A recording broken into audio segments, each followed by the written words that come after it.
This week at NASA.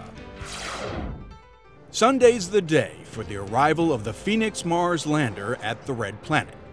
In order to make a soft touchdown on the Martian surface, Phoenix will have 7 minutes from the time it enters Mars' atmosphere at 7:46 p.m. Eastern to slow itself down from a blistering 12,000 miles per hour to a gentle final stage descent of 5 miles per hour.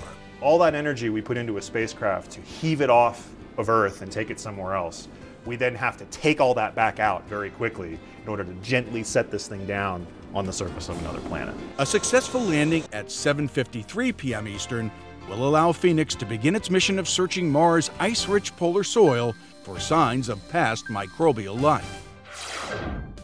The STS-124 crew will begin its mission aboard Space Shuttle Discovery with a May 31st launch from the Kennedy Space Center.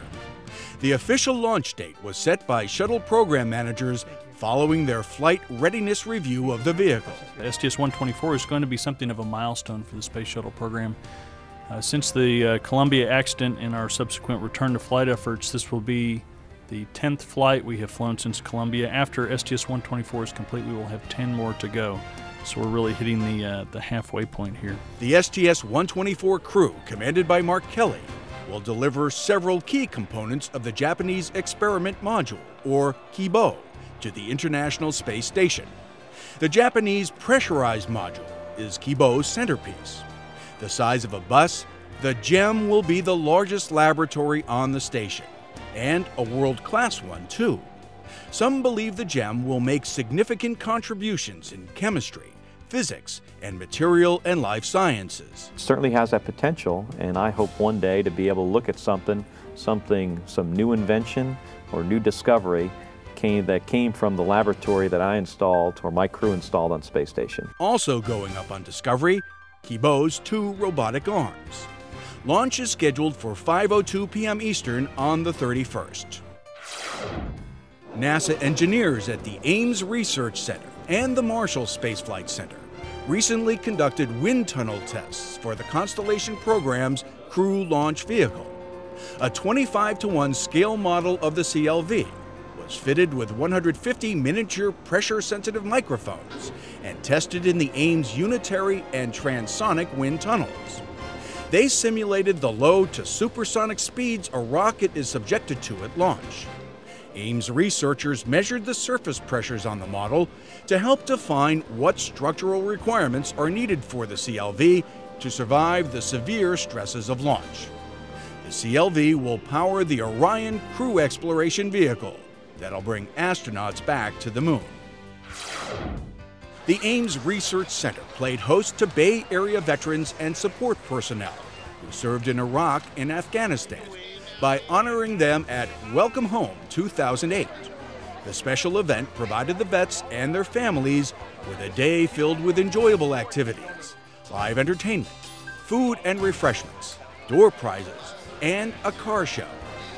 Ames sponsored the event along with federal, state, and local veterans health care and employment agencies, as well as local vendors.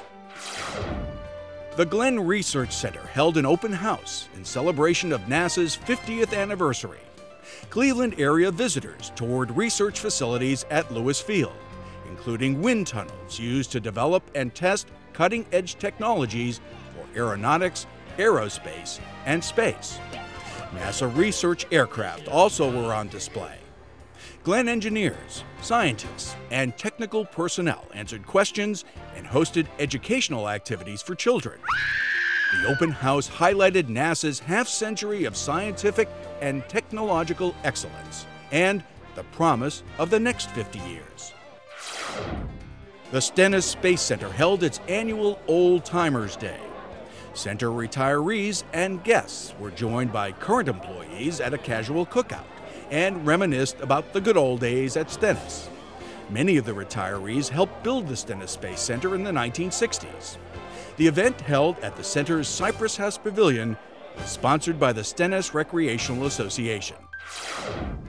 Expedition 15 astronaut Clay Anderson was recently honored by the Kansas City Royals baseball team. Thank you, Clay. Anderson was at Kansas City's Kauffman Stadium to throw out the first pitch of a game between the Royals and the visiting Detroit Tigers.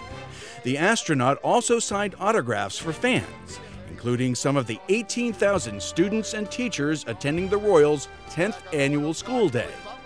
In 2007, Anderson spent 152 days aboard the International Space Station, serving as flight engineer and science officer for the Expedition 15 crew. During his 6-month stint on the station, he also completed 3 spacewalks. And that's this week at NASA. For more information on these and other stories, go to www.nasa.gov.